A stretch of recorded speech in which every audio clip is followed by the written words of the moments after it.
What's going on, everybody? Mr. Gustin back in the chemistry classroom with our third reaction for our review. We're still looking at synthesis and decomposition reactions. I've got a different chemical for you now. I've got what we call copper 2 carbonate. I wonder why I have to call it copper 2 carbonate. Why can't I just call it copper carbonate? That's curious. I wonder where copper is. I wonder if I know its charge automatically off the bat, or I have to do some further digging to figure out what the charge of copper is. Maybe it's one of those transition metals. Interesting. I'm going to go ahead, though, and decompose copper 2 carbonate here in the classroom. I'll take some powder out, I'll put it in a test tube, I'll introduce it to heat so we speed that decomposition process up, and we'll take some data on it. So, put my goggles on. How about you all come with me over to the balance? Let's do some reacting, some decomposing. So I'm going to put you all right here on the lab bench next to me. Here we are again at the balance. I'm going to take a little bit out of this thing. I've already zeroed my balance with my weigh boat on there. So I'm just going to go ahead and get us some copper 2 carbonate. Get it right on that weigh boat. There we go. Let's get as close. We're close to 2 grams right now. Let's get as close to 2 grams as we possibly can. Let's see if we can get to 2 grams. Bam! Okay.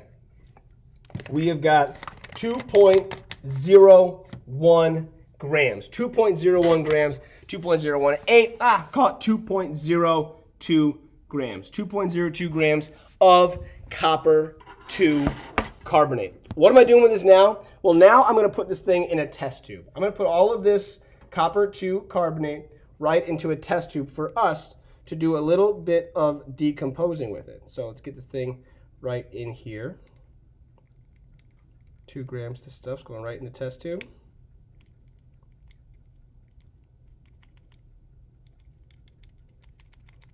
Interesting powder. Doesn't want to move too much, but we're getting it in there. Okay, we got it all in. Perfect. All right.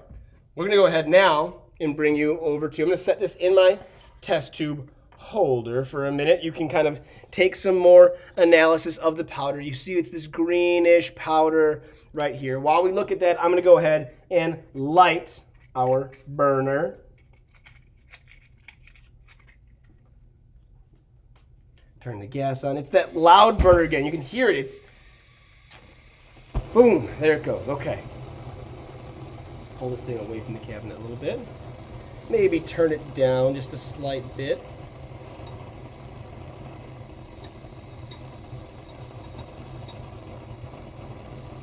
See if we can't control that flame. There we go. All right.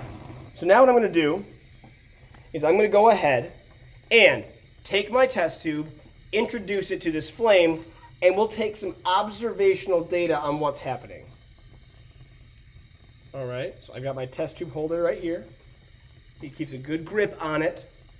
So now I can introduce it. And I know from being safe, I shouldn't point a test tube at me or at anybody. I point it away. And you can already start to see what's happening here. Already, I'm not sure you can see, the base of this test tube is turning black. Uh-oh. Something was happening. Did you see that? It kind of starts raising up out of the test tube. There's gas in there. There's trapped gas in this test tube, pressing the solid material out. I'm going to go ahead and take a wooden stick and kind of release that gas a little bit in there. Make sure nothing goes flying out. But that's why we don't point these things at each other, because we don't want them to accidentally get hit in the face with some kind of chemical product. There we go. Look at that. All of that green material is turning that dark color. Wow. When I start releasing the gas, it starts pumping through there. There's a lot of gas being released in there right now. That's crazy. I wonder what gas that is.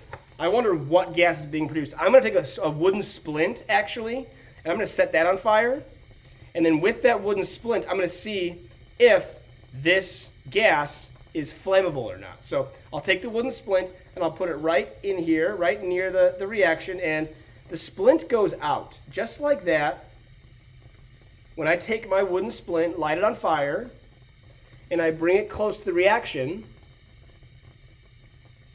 it puts it right out. That tells me something. This is called a splint test. And what this tells me is that the chemical reaction happening here is producing some kind of gas that doesn't catch on fire, is not conducive to a flame. Well, let's look back at my chemical reaction here, because I've got copper carbonate, copper 2 carbonate, and sometimes predicting these products is tough because I don't know what's being produced. Is it oxygen? Is it carbon dioxide? Like, what's coming out? Well, that splint test tells me something super important. And what it tells me is that the gas coming out, the product gas, is something that doesn't catch on fire. Children, ask yourself, does oxygen catch on fire? Like, yeah, we use it in the combustion reaction. We use it in the magnesium reaction. Yes, oxygen catches on fire. Does carbon dioxide catch on fire?